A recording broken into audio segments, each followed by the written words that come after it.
नरेंद्र मोदी के आरक्षण हटाओ अभियान का मंत्र है, ना रहेगा बांस ना बजेगी बांसुरी। मतलब ना रहेगी सरकारी नौकरी और ना ही मिलेगा आरक्षण। भाजपा सरकार अंधे निजीकरण से सरकारी नौकरियों को खत्म कर चुपके चुपके दलितों, आदिवासियों और पिछड़ों से आरक्षण छीन रही। 2013 में पब्लिक सेक्टर में 14 लाख स्थायी पद थे, जो 2023 तक आते आते सिर्फ 8,40,000 ही बचे।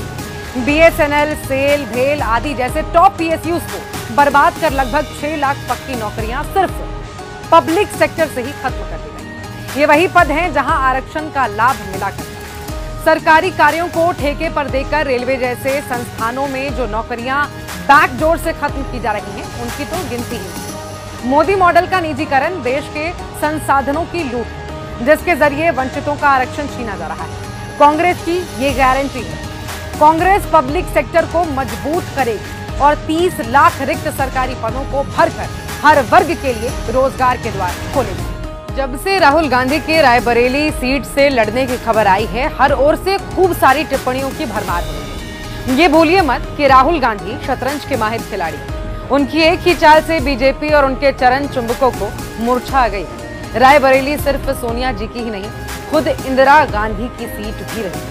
ये विरासत नहीं, जिम्मेदारी, कर्तव्य है। रही बात गांधी परिवार के गढ़ की, तो अमेठी रायबरेली ही नहीं, उत्तर से दक्षिण तक पूरा देश गांधी परिवार का गढ़ है। राहुल गांधी तो 3 बार उत्तर प्रदेश से और 1 बार केरल से सांसद बन गए, लेकिन मोदी जी विंध्याचल से नीचे जाकर चुनाव लड़ने की हिम्मत क्यों नहीं जुटा पाए? एक बात और साफ है कि कांग्रेस परिवार लाखों कार्यकर्ताओं की अपेक्षाओं, उनकी आकांक्षाओं का परिवार है। कांग्रेस का एक साधारण कार्यकर्ता ही बड़े बड़ों पर भारी है। कल एक मूर्धन्य पत्रकार अमेठी के किसी कार्यकर्ता से व्यंग में कह रही थी कि आप लोगों का नंबर कब आएगा टिकट मिलने का। लीजिए, आ गया।